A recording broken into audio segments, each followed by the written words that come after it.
From riding a bicycle to owning many ultra-luxurious cars, in this video, we're going to be telling you the story of Pune's Avinash Bhosale. He's behind bars. He's been taken into custody by the CBI in the Yes Bank-DHFL case. And make no doubts, from all that we've shown you, it's very clear that this man is a multi-millionaire business tycoon. And let's tell you a little about Avinash's story. He was born into a middle-class family in 1960. In fact, his father was an engineer with the CPWD. And at a very young age, his father decided that Avinash would have hands-on first-hand experience in the construction business. Avinash wasn't always very successful. He may be a multi-millionaire businessman now, but he actually failed to clear his Class 12 board exams.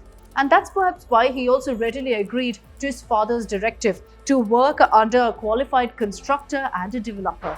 So after he gained experience in the construction field, Avinash did a proposal to his father. He said, let me go ahead and build a solo residential building with supervision from a qualified civil engineer. And his father's directive, his gamble paid off. In a matter of 1 year, his first residential building was ready. This was in the Korhud area of Pune.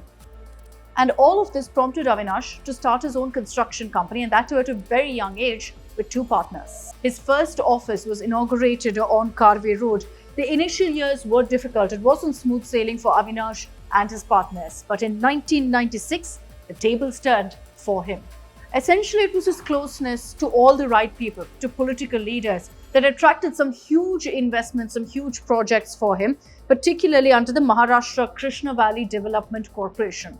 And from there on, there was simply no looking back for Avinash Bhosale. Under Avinash Bhosale's leadership, the ABIL group became in fact one of the leading business conglomerates.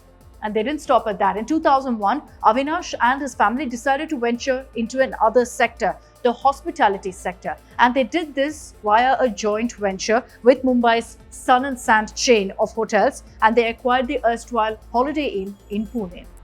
Now, ABIL Group, Avinash's group, is essentially also involved in the construction of several mainframe infrastructure projects in the state of Maharashtra.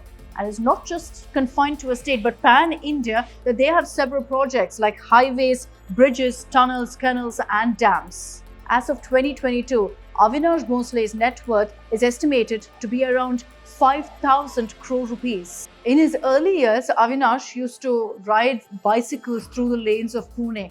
Contrast that to now, when he owns cars, several luxurious ones. He owns even jet planes, helicopters as well. He even has a magnificent palace in Pune's posh Banner area. He achieved all of this at the age of 62. The CBI essentially is investigating a fraud case where Yes Bank, then led by Rana Kapoor, had sanctioned loans to the DHFL group. This was back in 2018.